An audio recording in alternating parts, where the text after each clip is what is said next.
The Apollo University, University of Leicester. 35 lakhs fees for 3-year BTech CSE UK.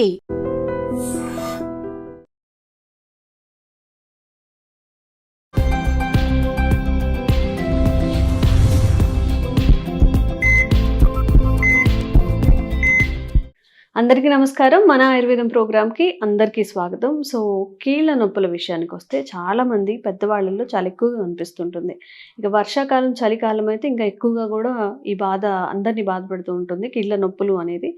So ఈరోజు మనం traditional healer ఇంకా herbalist Anjaneya రాజు గారితో ఉన్నాము. కీళ్ళ నొప్పులకి ఒక మంచి పరిష్కారాన్ని అడిగి తెలుసుకుందాం. నమస్కారం సార్. నమస్కారం సార్, కీళ్ళ నొప్పులు అంటే ఈ జాయింట్ పెయిన్స్ కానీ ఇవన్నీ కానీ ఒకప్పుడు పెద్దవాళ్ళలో ఎక్కువగా ఉండేవి. అవునండి. ఇప్పుడు 40 years లో కూడా కీళ్ళ నొప్పులు, ఈవెన్ 80-90 దాటాక 80-90 దాటాక ఇప్పుడు 25 నుంచే ఇప్పుడు 25 నుంచే కూర్చొని లేవడానికి కూడా ఇబ్బంది పడే సిచ్యువేషన్ లో మన యంగ్ జనరేషన్ ఉన్నారు. సో వాళ్ళందరి కోసం మీరు ఏం చెప్తారు? మోడర్న్ జనరేషన్ మోడర్న్ జనరేషన్ అంత మోడర్న్ అయిపోయింది కదా, అందుకు వ్యాధులు కూడా మోడర్న్ గా అయిపోయినాయి అనమాట. ఈ కీళ్ళ నొప్పులు అనేది సాధారణంగా వాత వ్యాధులు అంటారమ్మా. ఆయుర్వేదంలో అయితే ఏమంటారంటే దీన్ని వాత వ్యాధులు అంటారు. వాటిని కీళ్ళ వ్యాధులు అంటే మనం రొమటాయిడ్ ఆర్థరైటిస్ అని కూడా అంటాం. రొమటాయిడ్ ఆర్థరైటిస్ ని ఆయుర్వేదంలో ఏమంటారంటే కీళ్ళవాతం అంటారు. మాకు కీళ్ళవాతం వచ్చిందండి అని చెప్తూ ఉంటారు. ఇప్పటికీ మాకు వచ్చిన ఫోన్లో పల్లెటూరుల నుంచి అయితే వాళ్ళు కీళ్ళవాతం అని చెప్పారంటే ఆర్యా ఫ్యాక్టర్ అంటే రొమటాయిడ్ ఆర్థరైటిస్ ఉందని అర్థం అమ్మ. ఇక్కడ మనం ఇవాళ మోడర్న్ సైన్స్ ప్రకారం అయితే ఆర్యా ఫ్యాక్టర్ ఈఎస్ఆర్ అని ఉందమ్మా. ఈ రెండు మనం చూసుకోవాలి. ఈ రెండు చూసుకున్నప్పుడు అలాగే ఆటో ఇమ్యూన్ ప్రాబ్లం ఉందా లేదా అని తెలుసుకోవడానికి ఈ రెండు సిగ్నల్స్ కాకుండా కొన్ని యాంటీటీపీఓ యాంటీబాడీస్ అనే టెస్టులు కూడా చేయించుకోవచ్చండి. చేయించుకుంటే వాళ్ళ బాడీలో అనేక రకాల ఆటో ఇమ్యూన్ ఉంటాయమ్మా. అది కీళ్ళవాతానికి సంబంధించిన ఆటో ఇమ్యూన్ ఏమవుతుందనేది తెలుసుకుంటే సిరియాక్టివ్ ప్రోటీన్ అని ఇలాగ కొన్ని రీడింగుల ద్వారా ఏమవుతుందంటే వీళ్ళకి ఏ జబ్బులు ఉన్నాయనేది డాక్టర్లు నిర్ణయించి మెడిసిన్ ఇస్తూ ఉంటారండి. ఆయుర్వేద శాస్త్రంలో అయితే దీంట్లో ఏమవుతుందంటే 80 రకాల కీళ్ళ వ్యాధులు అని 84 రకాలని రకరకాలుగా ఉంటుందమ్మా. ఇందులో ఒక విచిత్రాలు కూడా ఉంటాయమ్మా. ఓన్లీ ఫింగర్స్కి వచ్చి కూడా ఉంటాయి. అలాగే నేను ఒక 15 years బ్యాక్ ఒక అమ్మాయికి ట్రీట్ చేశా. అర్ధముఖ వాతం అని ఉందమ్మా. కరెక్ట్గా మీరు స్కేల్ తోటి ఇలా గీత గీసినట్టు, ఎంత విచిత్రం అంటే అది అసలు లైన్ కూడా అంత స్ట్రైట్గా ఉండదేమో. ఈ పక్క సన్నబడిపోతుందమ్మా, ఈ పక్క సన్నబడిపోతుంది. అర్ధముఖ వాతం అంటాం. ఇలాగా అనేక రకాలు. ఇప్పుడు సయాటికా అంటున్నాం కదండి, అది గృద్రపీ వాతం అని ఇంకో రకరకాల వాతాలు, రకరకాల పేర్లు ఉన్నాయండి అందులో.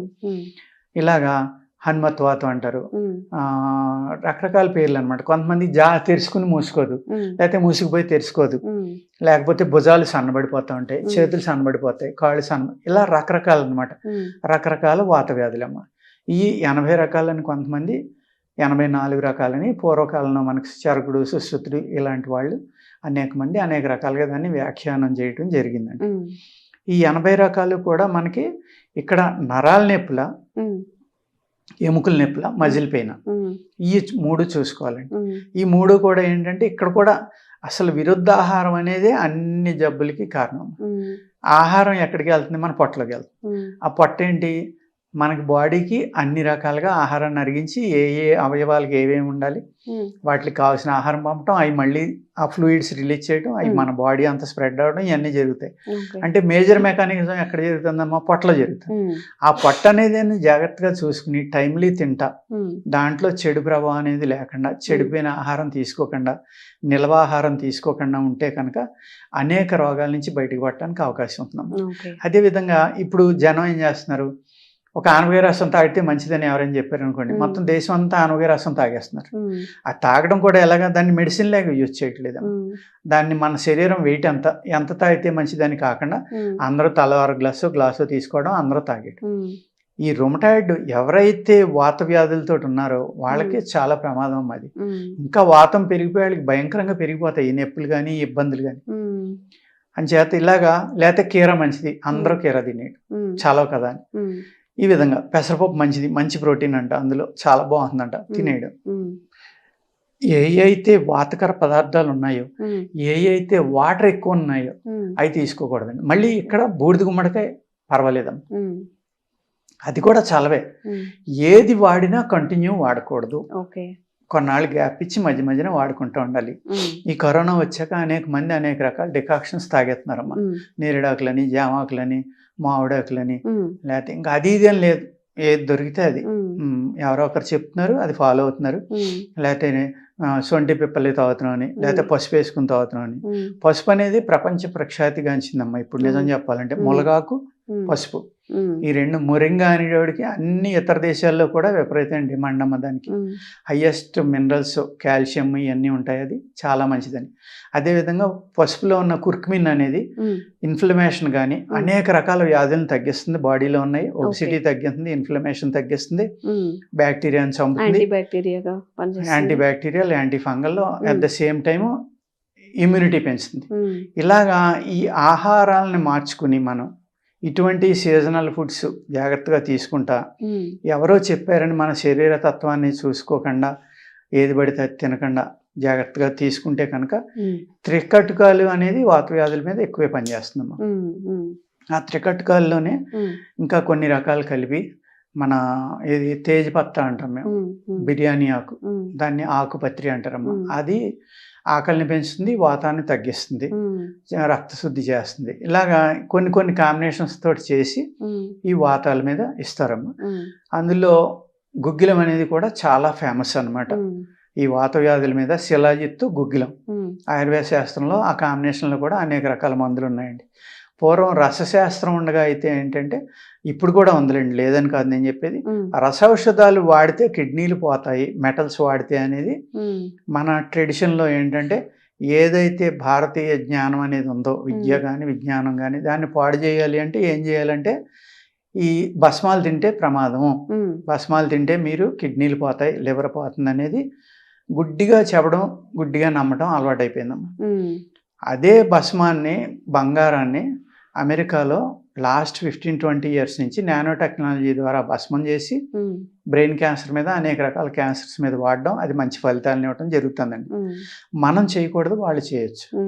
ఈ విధంగా మనం అంటే తెలివి తక్కువగా ఉన్నామా, భ్రమలో ఉన్నామా, లేకపోతే మన నాలెడ్జ్ని మనం కోల్పోయామా, మనకున్న ఏదైతే జ్ఞానం ఉందో దాన్ని కోల్పోయి ఎవరు ఏది చెప్తే అది నమ్మటం నేర్చుకున్నాం. కాబట్టి మనం మన యొక్క జ్ఞానాన్ని పూర్తిగా పాడు చేసుకోవడం వల్ల ఇన్ని రకాలైన ఇబ్బందులు వచ్చినాయండి. అంచేత ఏంటంటే, పూర్వం పాదరసం ఉందమ్మా. పాదరసం ఒక అద్భుతమైన ప్రక్రియ. రసం అంటే ఆ పాదరసం అనేది 30 times వాటర్ మీద ఎక్స్ట్రా వెయిట్ ఉంటుందమ్మా. ఓన్లీ లిక్విడ్ మెటల్, భూమి మీద ఉన్న లిక్విడ్ మెటల్ అమ్మా. అది ద్రవ పదార్థమైన లోహం. అది ఎంత చిన్న మైక్రాన్స్గా రూపుదిద్దుకోగలదంటే మీ తల వెంట్రుకలో కూడా వెళ్ళిపోతుందమ్మా. అంత అద్భుతమైన పాదరసాన్ని మన వాళ్ళు ఏం చేశారంటే, దానికి పాదరసం సూర్యుడైతే గంధకం చంద్రుడు. ఈ పాదరసంలో ఉన్న తీక్ష్ణతని తగ్గించాలి అంటే గంధకం కలిపేవారు. అలాగే ఈ పాదరసం లెడ్ తోటి కలిపి ఉంటుంది కాబట్టి అది తీసుకుంటే చనిపోతారు. కాబట్టి ఆ లెడ్ని కొన్ని మూలికల ద్వారా వేరు చేసి ఈ పాదరసాన్ని 99.9% శుద్ధి చేసి అప్పుడు దాన్ని భస్మంగా చేసి ఇప్పుడు నానో టెక్నాలజీ ద్వారా చేస్తే ఎంత చిన్న పార్టికల్స్ అవుతాయో అంతకంటే చిన్న పార్టికల్స్ని మన వాళ్ళు ఈ అయితే మూలికలు ఉన్నాయో వాటితోటి కలిపి నూరి దాన్ని పుట్టం వేసమ్మ అంత చిన్న పార్టికల్స్ చేయగలిగారు. మా గురువు గారు రాజమండ్రిలో ఉండేవారు అన్నమా, పొన్నాడు శ్రీరామూర్తి గారిని. పాదరసం అంటే నీళ్ళ మీద 30 రెట్లు ఎక్కువ బరువు అని చెప్తున్నా, ఐరన్ కన్నా చాలా ఎక్కువ రెట్లు బరువు. అయినా సరే ఆయన చేసిన భస్మం ఇలా చిటుకుడు నీళ్ళ మీద వేస్తే తేలిదమ్మా, ములిగేది కాదు. అంటే ఎంత చిన్న పార్టికల్స్ అయితే అది. అంటే మన కిడ్నీలో నెఫ్రాన్స్ అని ఉంటాయమ్మా. నాకు దాని మీద అంత నాలెడ్జ్ లేదు కానీ 10 లక్షల నెఫ్రాన్స్ ఉంటాయని చెప్తారు. అంటే ఒక ఇంత కిడ్నీలో అన్ని లక్షలు ఉన్నాయంటే ఎంత చిన్నవి ఉంటాయి చూడండి. వాటికి అడ్డం పడితే ఏమవుతుంది, ఈ మెటల్స్ లాంటి కిడ్నీలు పాడవుతాయి. వాళ్ళు చెప్పింది కూడా తప్పు కాదు, కానీ అంత అద్భుతమైన టెక్నాలజీ మన భారతదేశంలో ఆయుర్వేద వైద్యులు చేయగలిగేవారు. పాదరసాన్ని ఒక 16 నుంచి 18 రకాలుగా పూసలు కడతారమ్మా, సాలిఫైడ్ చేస్తారు. ఆ మోడర్న్ సైన్స్లో లెడ్ కలిపితే కానీ సాలిఫైడ్ అవ్వదు అనేది నేను గూగుల్లో చదివా. ఉన్న పాదరసాన్ని ఏమీ కలపకుండా శుద్ధి చేసి మరి ఉన్న లెడ్ని తీసేసి దాన్ని సాలిఫైడ్ చేస్తారమ్మా, దాన్ని భస్మం చేస్తారు, దాన్ని సింధూరం చేస్తారు, అనేక రకాల ప్రక్రియలు. దాంతో పాదరసంలో ఉన్న అద్భుతమైన గుణం ఏంటంటే ఆయుర్వేద ప్రకారం మనం ఏ మూలికనైతే దాంట్లో నూరేమో ఆ మూలికా రసం భావనలు అంటారు.